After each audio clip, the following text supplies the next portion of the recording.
So welcome guys. आज हम पढ़ने वाले डिटर्मिनेंट्स बेसिकली। मैं बता देता हूँ डिटर्मिनेंट्स होता क्या है। Square matrix is associated with the particular expression, उसी को हम क्या बोलते हैं, डिटर्मिनेंट्स बोलते हैं। पहले मैट्रिसेस का जो है मैंने वीडियो बनाया तो उसमें आपको समझ ही गया होगा था कि मैट्रिक्स क्या होता है सब, ठीक है। तो जब ए का जो हम जो मॉड लगाते हैं तो इसको मॉड्यूलस नहीं बोलते हैं। इन डिटर्मिनेंट वो एक डिटर्मिनेंट शो करता है, ठीक है। जो ये जो सिंबल है is a determinant not a modulus, ठीक है। बहुत सारे जगह पे मॉड्यूलस हो सकता है बट डिटर्मिनेंट और मैट्रिसेस के चैप्टर में इसको डिटर्मिनेंट ऐसा रिकमेंड किया, मतलब ऐसे डिनोट किया जाता है, नॉट एज अ मॉड्यूलस, ठीक है। अब हम पढ़ते हैं, उसके बाद पढ़ते हैं व्हाट इज़ माइनर। ये बेसिकली बहुत ही इंपॉर्टेंट है, दो तीन टॉपिक जैसे कि माइनर, एडजॉइंट, ए इनवर्स, तो वही हम डिटर्मिनेंट में आज जो है कवर करने वाले हैं। अब हम आते हैं माइनर पे। आज जैसे आप देख सकते हैं, minor of an element of a square matrix is a determinant that we get by deleting the row and the column in with the elements appear, ठीक है। अगर हमको समझो A11 का जो है हमको माइनर निकालना है, समझो ये है ना, ये जो फर्स्ट हम एलिमेंट है वो A11 है, ये A12 है और ये A13। अब आप बोलोगे A11 A12 कुछ समझ नहीं रहा है, ठीक है। तो क्या रहता है पता है क्या, वन जो स्टार्टिंग में जो आता है ना वो हमेशा रो रहता है और जो बाद में आता है वो हमेशा कॉलम रहता है, ठीक है।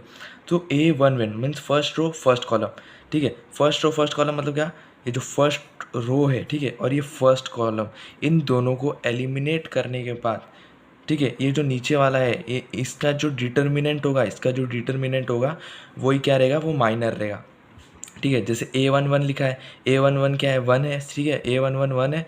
तो A1 जो उसका फर्स्ट रो है और इसका फर्स्ट कॉलम है, इसको जब हम कैंसिल कर देंगे, यहाँ लिखा है we get by deleting the row and column, तो जैसे A1 मतलब फर्स्ट रो फर्स्ट कॉलम जब कैंसिल करेंगे जो इसका जो डिटर्मिनेंट रहेगा वो A11 का जो है वो माइनर रहेगा, माइनर ऑफ A11, ठीक है। तो क्या क्या हुआ, 5 इंटू 9 8 इंटू 6।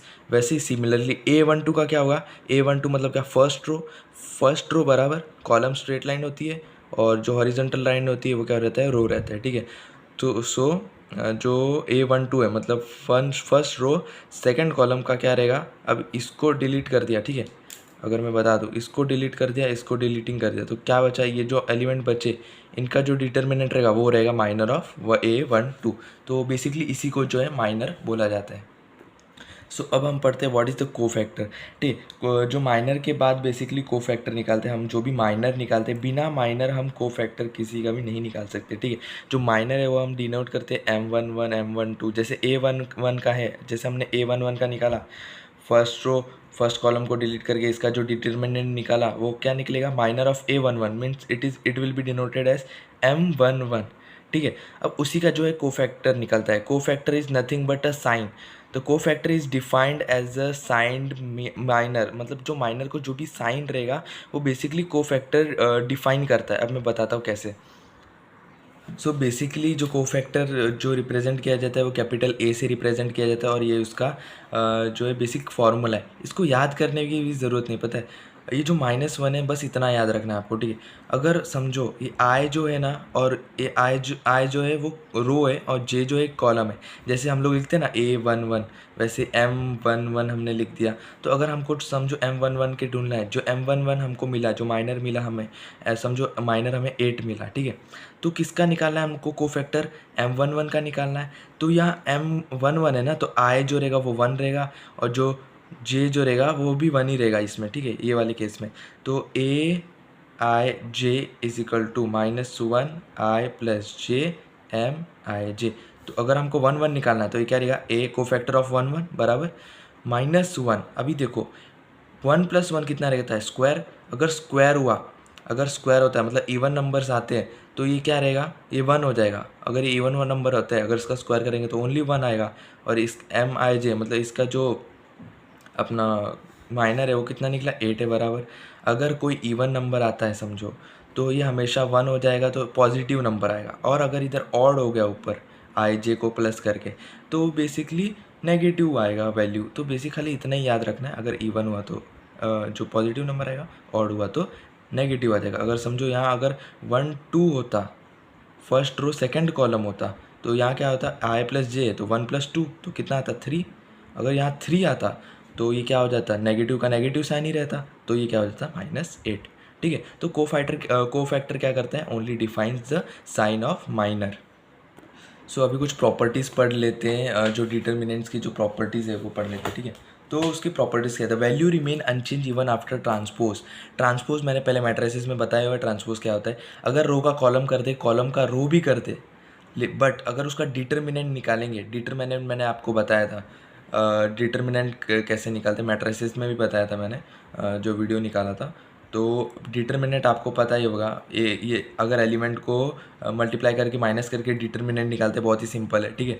सो अगर आप ट्रांसपोज करते हो, मतलब कॉलम को रो को कॉलम में अगर कन्वर्ट करते हो, फिर भी उसकी जो वैल्यू रहेगी वो अनचेंज रहेगी, मतलब वैल्यू वही रहेगी, ठीक है। So the value of determinant of will be negative if the row get interchanged.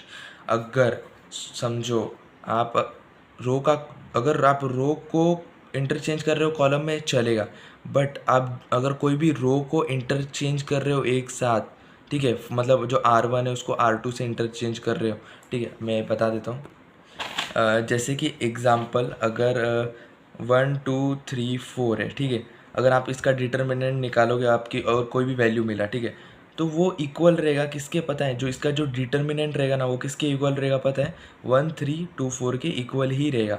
But आप अगर रो ट्रांसफॉर्म कर देते हो, इसमें अगर रो इंटरचेंज कर देते हो, समझो अगर ये 1 3 2 4 है और इसका कोई भी डिटर्मिनेंट मिला एग्ज़ाम्पल, तो अगर आप इसका रो इंटरचेंज करते हो, जैसे इसका ऊपर लेके जाते हो, जैसे 3 4 और नीचे आता है 1 2, तो इसका जो डिटर्मिनेंट रहेगा ना, इसका जो डिटर्मिनेंट रहेगा वो नेगेटिव रहेगा, negative of the previous determinant, ठीक है।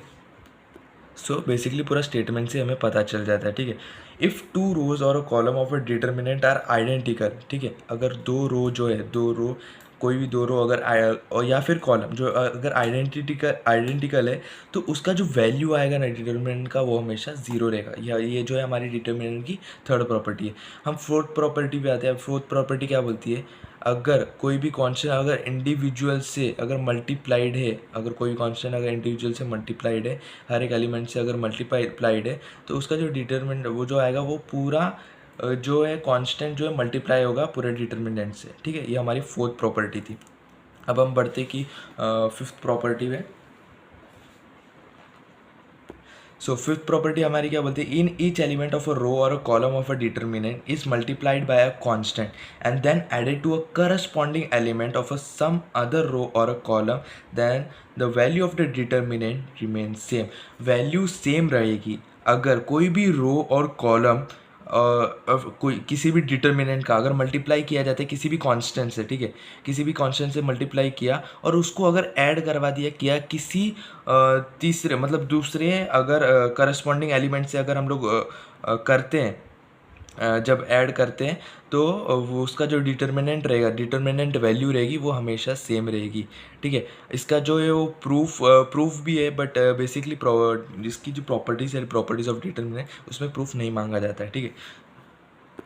अब हम आते हैं सिक्स प्रॉपर्टी। सिक्स प्रॉपर्टी हमें ये बोलती है, जैसे यहाँ दिया हुआ A11 प्लस ए मतलब ये जो एक हमें एक बेसिकली एक मैट्रिसेस दिया हुआ है, ठीक है। तो इसमें क्या दिया है, A1 कोई भी एक एलिमेंट के साथ अगर कोई एलिमेंट ऐड है, तो हम उसे ऐसे भी लिख सकते हैं, जैसे देखो ये एक मैट्रिसेस है, ठीक है, और जो एडिशन में जो भी एलिमेंट है उसको हम सेपरेट लिख के जो एलिमेंट रहेंगे उसके करस्पॉन्डिंग में, वो भी हम सेम टू सेम वैसे ही एज इट इज़ लिख सकते हैं। हम बेसिकली ये जो पूरा मैट्राइसेस है इसमें जो एडिशन है उसको स्प्लिट करके भी लिख सकते हैं, ठीक है। ये बेसिकली कोई भी क्वेश्चंस आते हैं तो अगर स्प्लिट करके हम करते हैं तो बेसिकली आंसर जो है हमारा ईजी वे में आ जाता है, ठीक है।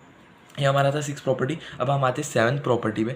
सेवन्थ प्रॉपर्टी हमें ये बोलती है, the number of element in the nth order determinant is always n square. अगर हमको पूछा गया है what is the number of element in the nth order determinant, तो हमेशा वो n स्क्वायर रहेगा। बेसिकली एमसीक्यू में पूछ सकता है, तो इट इज़ वेरी इंपॉर्टेंट, ठीक है।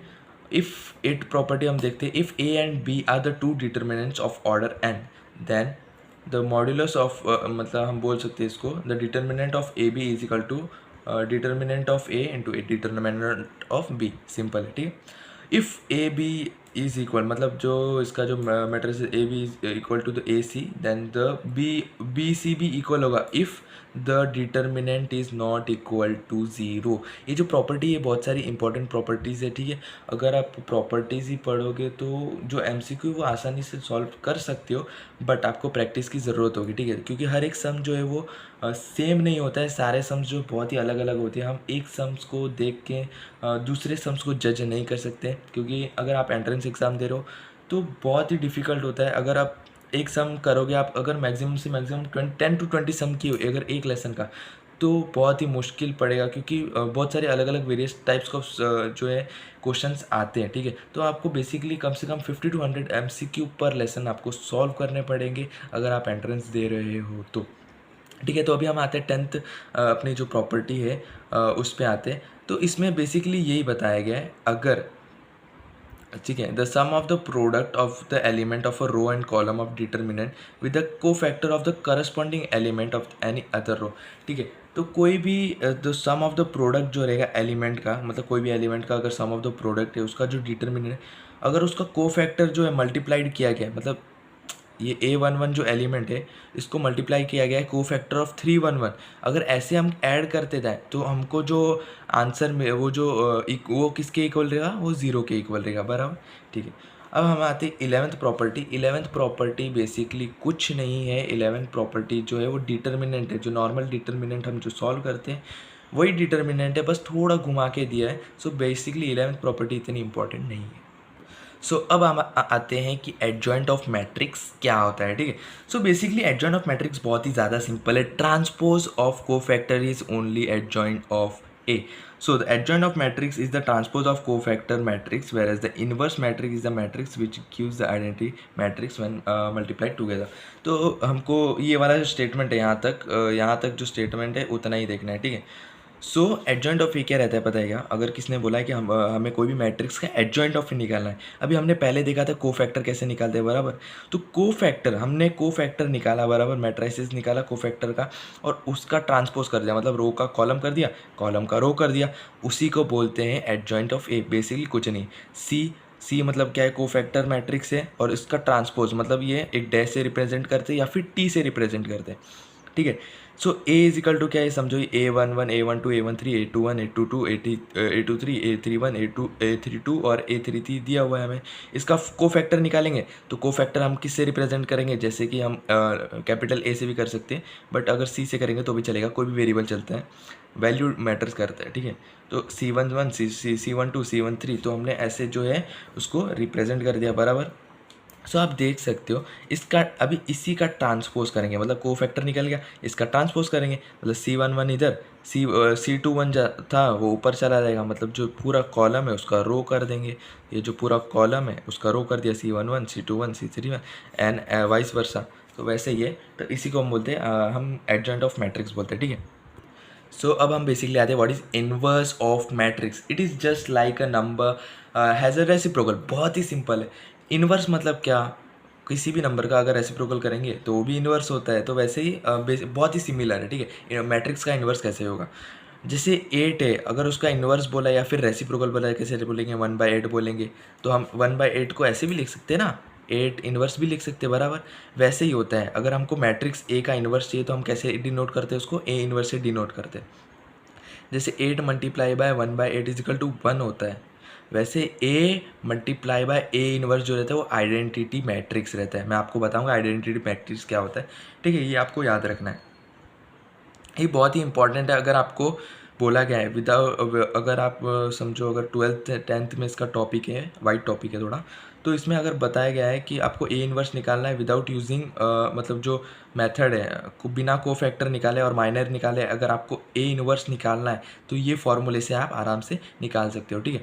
जिसमें A inverse as A x रहेगा और आइडेंटिटी मैट्रिक्स है, ठीक है। तो आपको ये हमेशा याद रखना है कि ए इंटू ए इन्वर्स हमेशा जो है आइडेंटिटी मैट्रिक्स रहता है, और ये बहुत ही ज़्यादा इंपॉर्टेंट है। अब हम जानते हैं कि आइडेंटिटी मैट्रिक्स होता क्या है। बेसिकली आइडेंटिटी मैट्रिक्स जो है आई से डिनोट किया जाता है, और identity matrix is nothing but जो इसका डायगोनल रहता है ना वो 1 रहता है, और बाकी सारे एलिमेंट जो रहेंगे ना वो 0 रहेंगे, ठीक है। ये बेसिकली आइडेंटिटी मैट्रिक्स है 3/3 का, और ये 2/2 का मैट्रिक्स है, ठीक है। ए इन्वर्स का एक फार्मूला भी होता है। ए इन्वर्स का फार्मूला कैसे होता है, ए मैंने बताया था, ये जो ए मॉड है उसको हम क्या बोलते हैं, डिटर्मिनेंट बोलते हैं, बराबर, डिटर्मिनेंट। तो A inverse is equal to 1/a मतलब 1/डिटर्मिनेंट इंटू एडजॉइंट ऑफ ए। मैंने अभी बताया था एडजॉइंट ऑफ ए कैसे निकालते हैं, मल्टीप्लाइड बाय 1/, अगर हम लोग डिटर्मिनेंट करेंगे तो हमको आसानी से ए इनवर्स निकल जाएगा। आप ए इनवर्स ऐसे इससे भी निकाल सकते हो, ए इनवर्स इससे भी निकाल सकते हो, दोनों से निकाल सकते हो, ठीक है। अब कुछ इंपॉर्टेंट प्रॉपर्टी देख लेते हैं, बेसिकली इंपॉर्टेंट नहीं है, मतलब नॉर्मल है। अगर डिटर्मिनेंट ए या matrices A into matrices B का अगर हम इन्वर्स करते हैं तो उसका ऑर्डर हमेशा चेंज हो जाता है। वो ऑर्डर रहेगा B inverse into A inverse. ये मैंने मैट्रिसेस चैप्टर में भी बताया और ये बहुत ही इंपॉर्टेंट है क्योंकि पूछा जाता है, ठीक है। कभी भी इसका ऑर्डर जो है वो रिवर्स में जाता है, जैसे ए बी अगर इन्वर्स पूछा तो ये बी इन्वर्स ए इन्वर्स हो जाएगा। और अगर ये ए रेज टू के का इन्वर्स है पूरा तो हम लिख सकते हैं कि ए इन्वर्स के, ठीक है। ये जो है दो प्रॉपर्टीज़ है। सो अब हम आते हैं कि solution of a system of linear equation. कोई भी लीनियर इक्वेशन का जो है हम सॉल्यूशन कैसे कर सकते हैं with the help of using matrices. Matrices से कैसे कर सकते हैं, बहुत ही सिंपल ट्रिक है, ठीक है। वो सिंपल ट्रिक बताने वाला हूँ। सो मैट्रिसेस कैसे कर सकते हैं, लेट द इक्वेशन बी, ये हमने तीन इक्वेशन लिए, कोई भी x plus y plus z is equal to 6, 2y plus y z is equal to -4, 2x plus five y minus z is equal to 27, ठीक है। अब हमने क्या किया, आपको पता ही होगा रो ट्रांसफॉर्मेशन और जो है कॉलम ट्रांसफॉर्मेशन क्या होता है। सो बेसिकली हमने जो इक्वेशन है उसको जो है as A X is equal to B के फॉर्म में जो है लिख दिया है, ठीक है।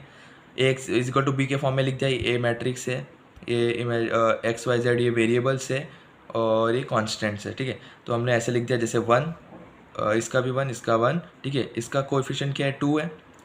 एक्स का कोई कोएफिशिएंट नहीं था तो हमने 0 लिखा है यहाँ, और अगर माइनस जेड है तो हमने क्या लिखा है यहाँ -1, ठीक है। तो बेसिकली करना क्या रहता है पता है क्या, अगर आप इसको आइडेंटिटी मैट्रिक्स में कन्वर्ट करोगे, अगर समझो इधर 1 1 1 0 0 0 0 0 0 अगर आप करते हो तो आपको डायरेक्ट वैल्यू मिल जाएगी एक्स के सामने, हाँ एस करस्पॉन्डिंग में आंसर मिल जाएगी, क्योंकि जैसे इसको आप आइडेंटिटी में चेंज करोगे आपको इसको भी आइडेंटिटी मतलब उसी हिसाब से जो है चेंज करना पड़ेगा। सो बेसिकली इससे अच्छा है कि आप है ना इसको अपर ट्रायंगुलर मैट्रिक्स में जो है कन्वर्ट कर दो। अगर आप इसको अपर ट्रायंगुलर मैट्रिक्स में कन्वर्ट करते हो तो ये बहुत ही और ज़्यादा सिंपल हो जाता है। मैं बताता हूँ कैसे, ठीक है। सो आप जैसे कि देख सकते हो कि यहाँ दिया गया है ये एक हमने इसके फॉर्म में लिख दिया है, ठीक है। अब हमको क्या चाहिए, यहाँ 0 ऑलरेडी अपर ट्रायंगुलर मैट्रिक्स मतलब इन दोनों को 0 करना है बस। तो हमने क्या किया, R3 में चेंज किया, R3 - 2R1 किया, तो हम ये क्या हो गया, 0 हो गया।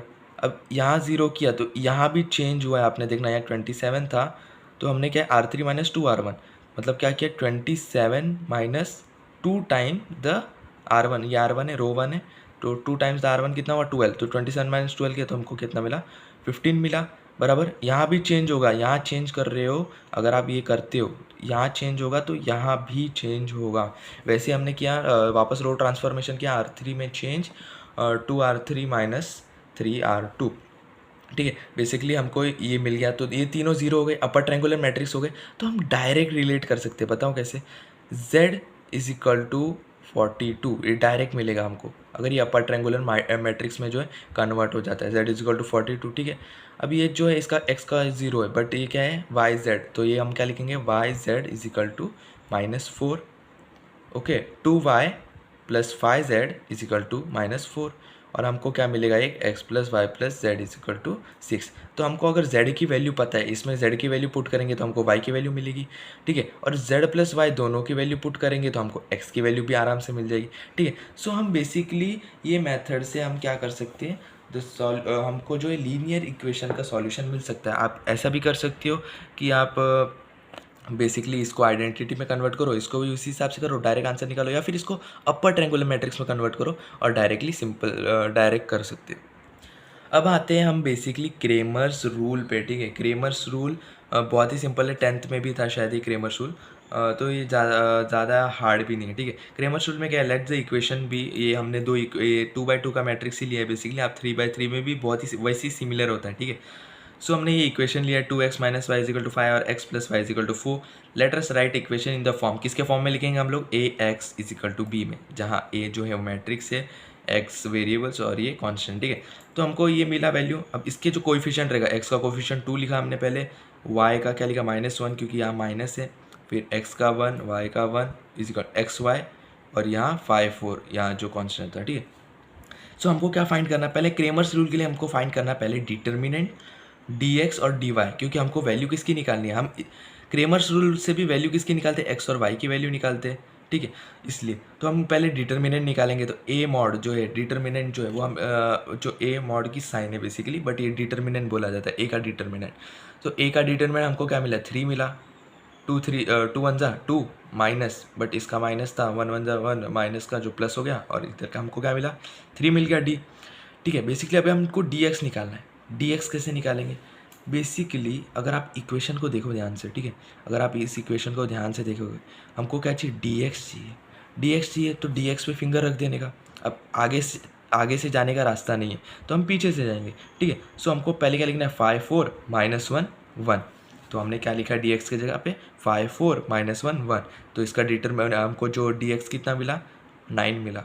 वैसे डी वाई पे जाएंगे। अब डी वाई क्या हम यहाँ रखें, डी वाई को हाइड कर देंगे, तो हम डायरेक्टली सामने से जा सकते। तो 2 1 5 4, तो हम इसका क्या लिखेंगे 2 1 5 4। इसका डिटर्मिनेंट कितना आया 3। सो बेसिकली अभी x का फॉर्मूला क्या होता है, dx/d होता है, ठीक है। dx डिटर्मिनेंट होता है, तो हमको क्या वैल्यू मिला, इसका 3 वैल्यू मिला, और y का क्या वैल्यू मिला, हमको मिला 1, ठीक है। तो बस इतना ही होता है क्रेमर्स रूल। इसको 3/3 के मैट्रिक्स में भी आप आराम से कर सकते हो। सो ये बहुत ही सिंपल है, ठीक है। So basically entrance point of view के हिसाब से ये थोड़ा इंपॉर्टेंट है, differentiation of determinants and integrals of determinants. Basically ये पूछा नहीं जाता है ज़्यादा मैक्सिमम क्वेश्चंस में, बट चांसेस है कि आ जाए, ठीक है। तो डिफरेंशिएशन ऑफ डिटर्मिनेंट्स क्या होता है, ठीक है। जैसे एडिशन हुआ था पीछे, जैसे हम स्प्लिट करके लिख रहे थे, इसमें भी वैसा ही है। अगर हमको किसी भी, अगर समझो एक मैट्रिक्स को अगर हमको डिफरेंशिएट करना है, तो हम पहले फर्स्ट वाले को करेंगे, फिर सेकंड वाले को करेंगे। समझा तो कैसे, अगर हम समझो आपने इसको डेरिवेट किया, इधर मतलब जो डैश दिया उसका मतलब डेरिवेट किया है, ठीक है। सो हमको अगर इसको समझो डेरिवेट करना है, तो पहले हम इसको करेंगे, ठीक है। हमने डेरिवेट किया, डेरिवेशन ऑफ f(x), फिर g(x), ठीक है। और नीचे जो है एज इट इज़ रहेगा, इसमें कोई चेंज नहीं होगा, एज इट रहेगा प्लस। अब ऊपर वाले को वैसे ही रखना है और नीचे वाले को डेरिवेट करना है, सिंपल। देखो डेरिवेशन किया, डेरिवेशन में क्या करेंगे, पहले कि जो फर्स्ट रहेगा फर्स्ट वाले को डेरिवेट करेंगे, नीचे वाले को एज इट इज़ रखेंगे, जो है वैसे ही क्या वैसे रखेंगे, प्लस उस फर्स्ट वाले को वैसे रखेंगे, फिर नीचे वाले को डेरिवेट करेंगे, simple, that simple. Differentiation of determinant बस इतना ही होता है, ठीक है। अब आते हैं हम इंटीग्रल्स ऑफ डिटर्मिनेंट्स क्या होता है, वो मैं आपको बता देता हूँ। तो what is integrals of determinants. So इसमें क्या होता है, जैसे डिफरेंशिएशन में हो रहा था, वही वैसे ही सेम टू सेम इंटीग्रल्स में भी होगा। कि हाँ, अभी मैंने 3/3 का लिया है, पहले स्टार्टिंग में 2/2 का लिया था, तो अभी 3/3 का लिया है। तो बेसिकली क्या होता है, ये समझो मेरा ये जो है मैट्रिक्स है। अभी हम मेरे को क्या करना है, इसको समझो इंटीग्रल करना है। तो बेसिकली आपको याद रखना पड़ेगा कि ये जो सारे हैं ये एलिमेंट्स है किसके, फंक्शंस ऑफ एक्स है। ये जितने भी ये फंक्शंस ऑफ एक्स है, अगर ये फंक्शंस ऑफ एक्स नहीं है तो आप इंटीग्रल या डेरिवेट नहीं कर पाओगे, ठीक है। डायरेक्ट कांस्टेंट 0 आ जाएगा। सो बेसिकली ये सब देखो, ये जो है फंक्शंस ऑफ एक्स है, ठीक है। तो फंक्शन ऑफ एक्स में हम इंटीग्रल या डेरिवेट कर सकते हैं। सो अगर मेरे को इसमें इंटीग्रेशन करना है, मैट्रिक्स ऑफ दिस इंटीग्रेशन करना है, तो मैं क्या करूँगा पता है, पहले इसको करूँगा, इन दोनों को छोड़ दूंगा, एडिशन बाय डिफ़ॉल्ट प्लस आएगा, फिर इसको करूँगा, फिर इन दोनों को छोड़ दूंगा, ठीक है, फिर बाय डिफ़ॉल्ट प्लस, फिर लास्ट वाले को करूँगा और इन दोनों को एज इट इज़ छोड़ दूंगा, ठीक है। देखो ये मैंने इंटीग्रेशन किया, पहले इनको किया, इन दोनों को एज इट छोड़ दिया, बाय डिफ़ॉल्ट प्लस आया, ठीक है, प्लस आया, फर्स्ट वाले को एज इट इज़, सेकंड वाले को एज इट इज़, जो बीच वाला था उसको इंटीग्रेट किया, प्लस एज इट इज़ एक और जो मैट्रिक्स रहेगा इसमें एक बार इसमें इंटीग्रेशन होगा और दोनों जो रहेगा वो एज इट इज़ रहेगा, ठीक है। सो पूरा जो डिटर्मिनेंट्स है बेसिक जो पाथ फाइंडर बुक में था, बेसिकली इतना ही है पूरा, सारा कवर करने का ट्राई किया है। सो मिलते हैं नेक्स्ट वीडियो में, टिल देन।